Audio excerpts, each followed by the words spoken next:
Hi, I'm Teresa Draper, and I'd like to welcome you to my classroom. This week is Computer Science Education Week, and so we're doing an hour of code with game designers and the creators of Blocksmith. This event was set up in partnership with the Idaho STEM Action Center. I'd like to start by introducing Phinia with the Idaho STEM Action Center. There she is. I would also like to introduce Nick and Kelly with IBL Events. The Blocksmith team, Marcus, Colin, and Melissa. And of course, my students, wave guys, who are participating today. So let's get started. I'm going to turn the time over to the Blocksmith team. Hi, everybody. I'm Colin with Blocksmith, and I helped develop this lesson that you guys will participate with today. And it's all focused around using conditional statements in JavaScript. We'll delve a little bit more into what both those things mean, and whether you guys have any experience with making games or using JavaScript. And then we'll actually delve into the game itself and see if we can save a Yeti and their friends by coding a kind of solution in JavaScript and see if we can rescue them.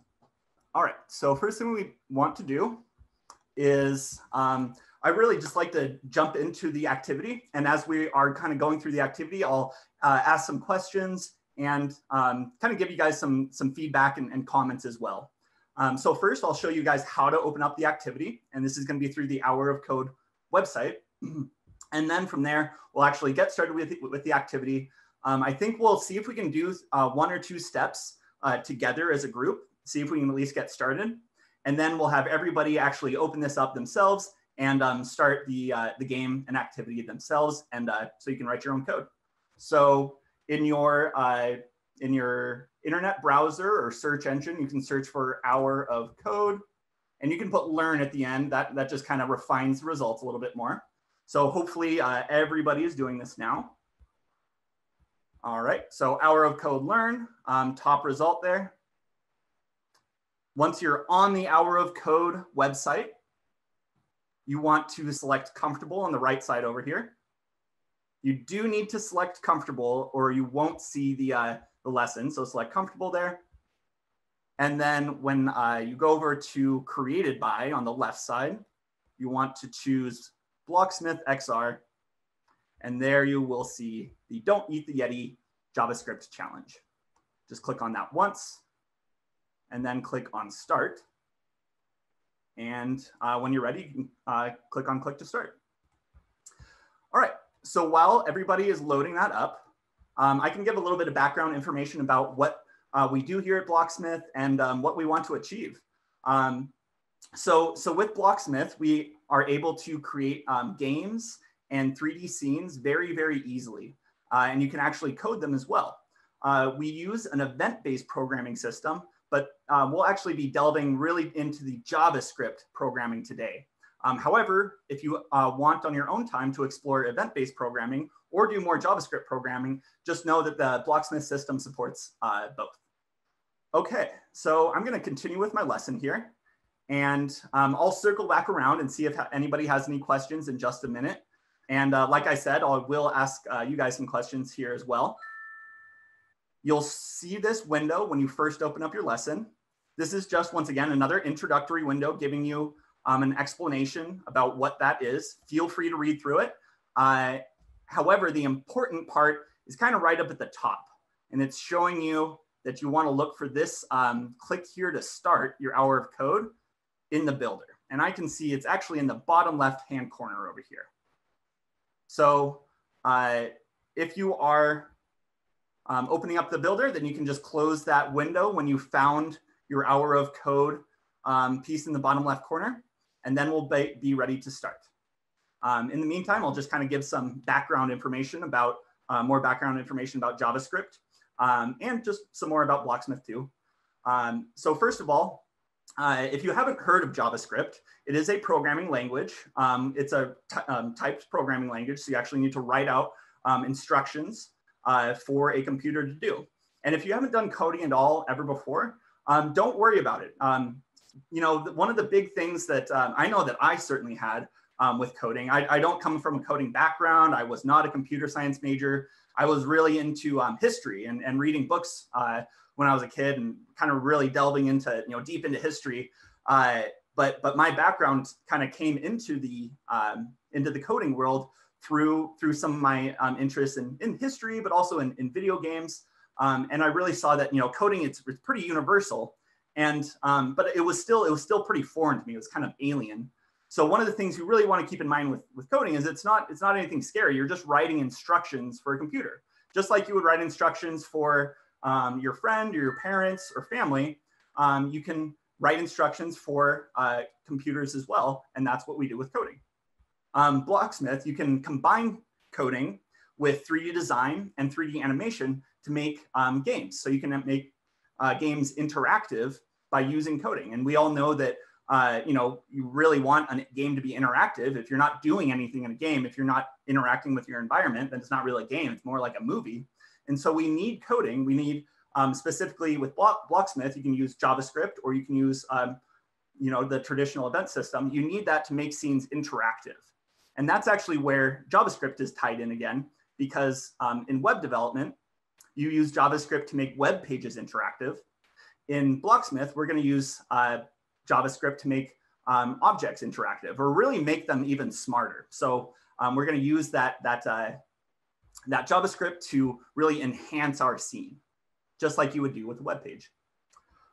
All right, so now we can actually get going with the lesson and the game itself. And the way you do this is, like I said, you want to look for that bottom corner, and then you can click on the card here, and that'll open up a new window. Now, this new window contains some pretty important information. So I'm going to go through this just step by step. The first one is by far, the first line here is by far the most important. Just by clicking here, it will actually open up the game for me. And this game was designed purely within Blocksmith. And you can, it's fully editable too. So if you really wanted, you could kind of like you would with like a computer or a TV, you can take this apart and see how it works. That's one of the things I love about this scene. But we won't really do that today. We'll see if we can save that Yeti and their friends. So while your games are loading, I think Marcus, you had something to say? Well, I just wanted to say hello. Thanks for being here. Quick hands, who has loaded the game in the background? All right, that was fast. I just wanted to ask the class a quick question. Who has seen virtual reality before? Ooh, almost everybody. Who has seen augmented reality before? A bit less. I just wanted to show off my cat, Finja, you know that, right? So guys, this is augmented reality. When you take real world content and overlay it with virtual content. The cat is actually pretty nice, but she might scratch you if you get too close. So I just wanted to that question, and I'm handing off back to Colin. Thanks, Marcus.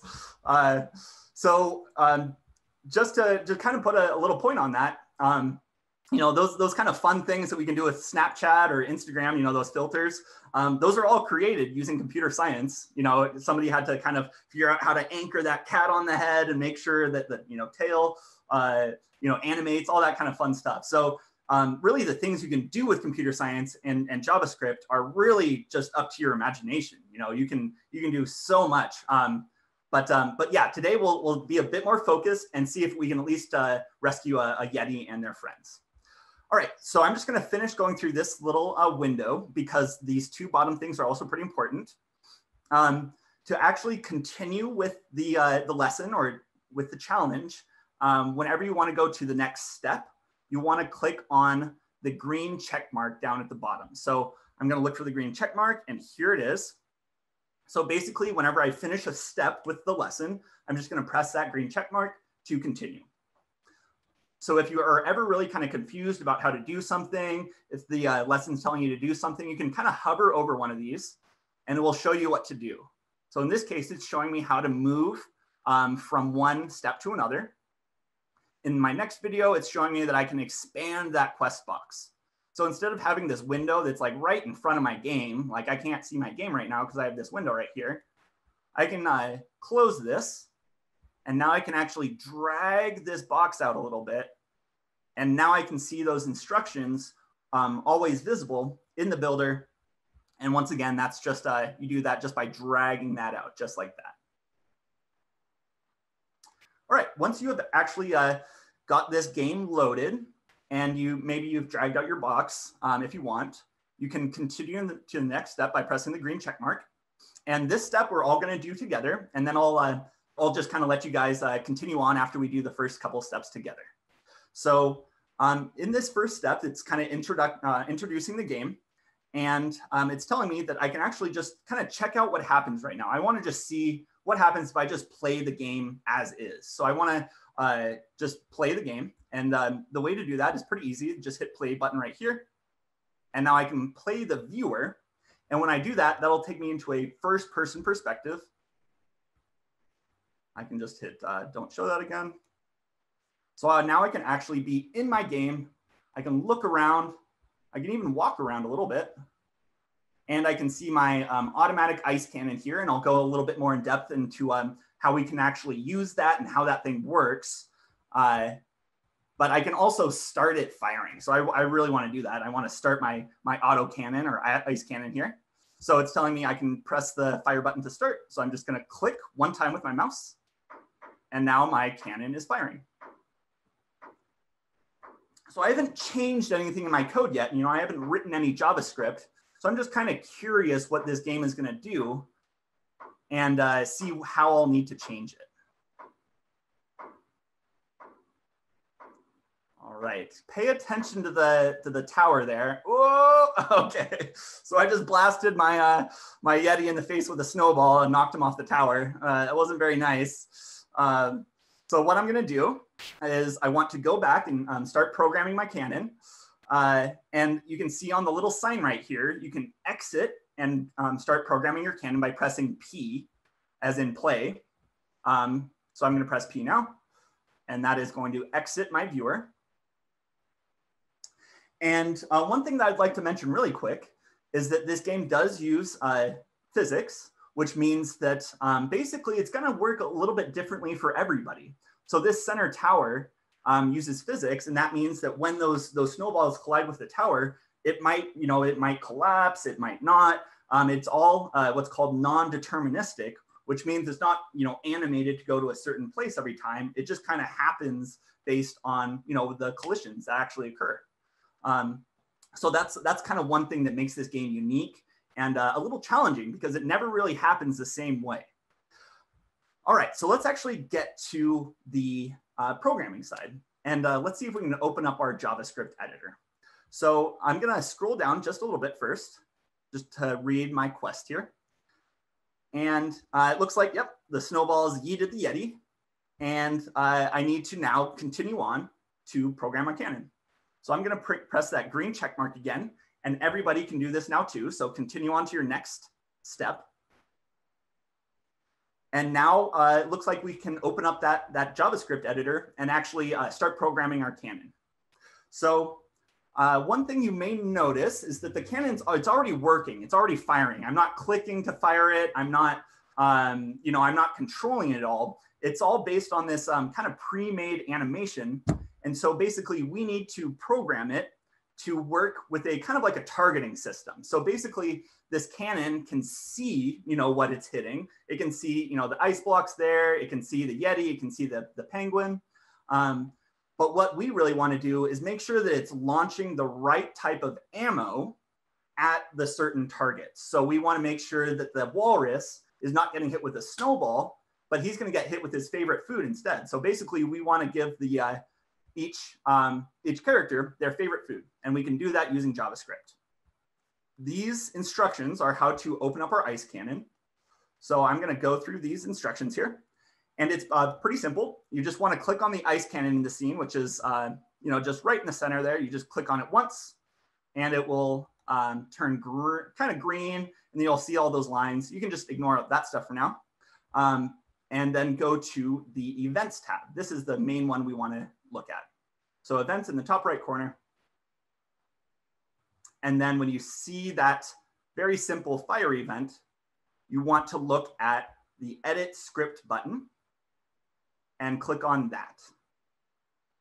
So this is my JavaScript editor. To repeat that just one more time for anybody who missed it, to open up your JavaScript editor, click on your ice cannon in your scene. Just one click will do it. You can check if your ice cannon is selected by just looking at the name of it right here. It says ice cannon. Then go to the events tab, which is in the top right corner. And now find that very first event, which says fire, myself, run script. And now we want to click on the edit script button. All right, so as you can see, we actually are going to be working with some JavaScript that's already been written. It's already been programmed. And you can actually, if you want to see what each of those do, you can look at the comments in the code, and those just briefly explain what that existing JavaScript is doing. Basically, we have some variables set up, and we have this little spawn event. So basically, we have a conditional statement that says, if the name of the target, and we'll get into this a little bit more, is not equal to nothing, then it's actually going to spawn something. So really, it's just going to spawn a snowball at everything. It's just, and that's why we got the Yeti yeeted. I'm just going to drag my window off to the right a little bit. There we go. So I can scroll down here. And here, this is just going to explain what I just mentioned a little bit, but also it's going to give an example of what the code that we actually want to change. So instead of just firing a snowball at everything, we want to, the first change we're going to have to our JavaScript is going to make sure that we only fire a snowball at ice. So whenever we see ice, or whenever the cannon detects ice, then we will fire a snowball at it. And that's one of the ways we can knock down the tower. So basically, we need to start editing our JavaScript. And this is where we can all start this process. And instead of just saying, if this target name just doesn't equal anything, we want to be very precise with this. So the first change we're going to make to this code will be to this existing conditional statement. And the change we're going to make, and you can see the details of this in the quest box down here in the corner, will be to change the not equals symbol, which is the exclamation point and equals. That means not equals to. We want to change that to its opposite. We want to have it say equals to. And you'd think you could just do that, just get rid of the exclamation point. But in programming, we need to have two equal signs just like that. And then we also want to say, give it a target, give it the name. So I'm just going to write ice with a capital I, just like that. One of the very important things with, especially with JavaScript and typing code in general, is that you do want to be very precise and you want to double check your code pretty often. So I'm gonna kind of cross-reference my code versus the example right here. And I'm gonna hover over my little icon. So it's saying if the target name equals ice, then the ice spawner will launch an object. And if I check mine, if the target name equals ice, then the ice spawner will spawn an object. So that is the first step. We should actually code with our conditional statement there. And when you're ready, you can just press the OK button to save your code. That saves and applies your code change. So the next time you open it up, that will be still there. Now, if you want, you can play the scene or play the viewer to watch if that changes anything. And I'll just kind of open that up so anybody can do that if they want. In the meantime, I'm just curious whether anybody has actually written or used JavaScript before. So has anybody actually used JavaScript? And feel free to raise your hand or, cool, all right. So we have few people raising their hands. One of those people who raised their hands, can you tell us what you made using JavaScript? We did this thing, we made like a snowman and like a sun falling down over like a horizon, the shades bent smaller. we made like a face. We even made this plate full of a breakfast. That sounds really cool. One of the things that that you do want to keep in mind with JavaScript is that you do want to be precise. You know, you want to make sure all those all your punctuation is correct, for example, because you know, if you do just have one semicolon missing, that can lead to some bugs in your code which might not work correctly. So one of the things we are going to be looking for today is some clean and some nice code that works well. And fortunately, we do have some good tools that we'll see in the next step to help out with that. So I'm going to continue on right now. So if you guys want, you can play your viewer and see what your JavaScript code change did. All right, so first off, it looks pretty similar. Still launching those ice. Oh, something just changed there. Interesting.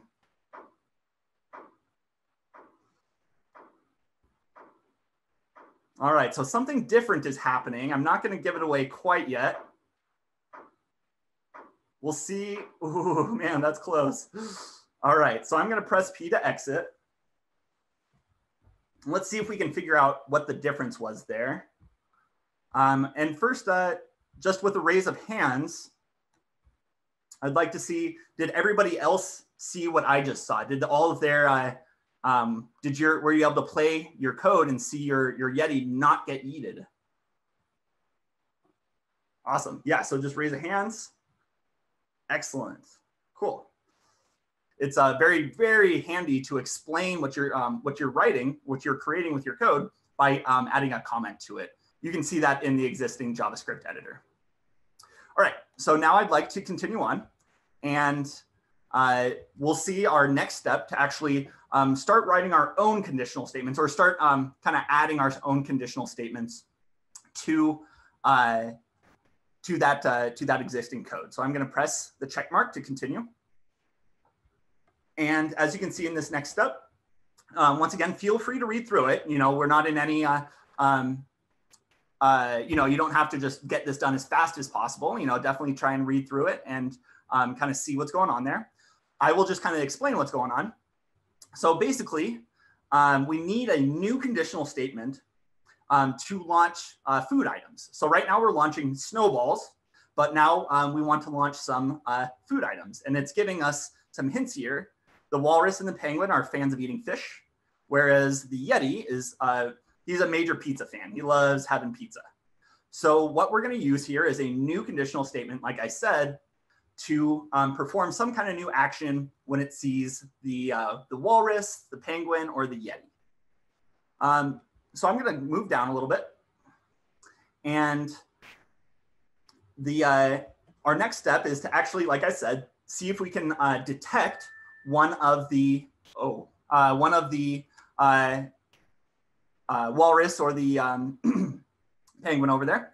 And first thing we're going to do is just open up our code editor again. So click on the cannon, click on events, and then click on edit script. That will open up our JavaScript editor.